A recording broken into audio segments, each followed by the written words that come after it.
Okay, so we'll be talking about posture, core control, alignment of the parts of the body using the core, and controlling something called rib flare, which happens when tend to hinge incorrectly and collapse in a certain way when you think you may have good posture. This is something to check that you could be missing. So first thing is we're going to think about the pieces of the body that should be kind of aligned and level. First one being your feet. It should be flat, and we'll be doing this in other positions as well. The pelvis should be level and square, which we examined in other videos. And then the torso, the rib cage in particular.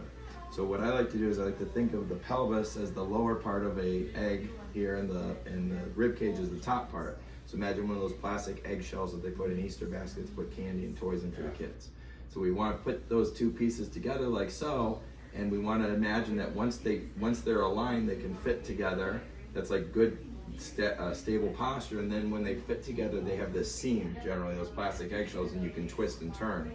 And you want to imagine that as being aligned here, not allowing those ribs to flare, because this is where that really comes into play. Because if I'm holding my chest up, and even when I'm anchoring my hips back, I can still heave up my whole rib cage here and be malaligned with my pelvis, and that's going to inhibit my use of my core here. So I got to pull that down and in, and that's actually, got to be careful there too, because when you do that, it can easily pull you into a hyperkyphotic posture. So you got to be able to create tension there and balance.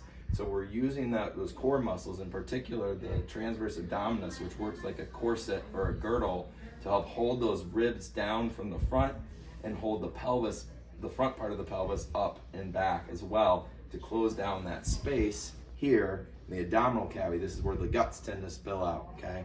So we want to stretch tall, close that all down, lock it all in, okay? And so once that's all accomplished, we can then try to rotate from way up here. Again, think about the snowman video. We're going to think about up here above those lower ribs. We want to pull that in and rotate from here. So we can do something known as a genie exercise, where we rotate like this, which is pretty challenging. You'll find you're pretty limited.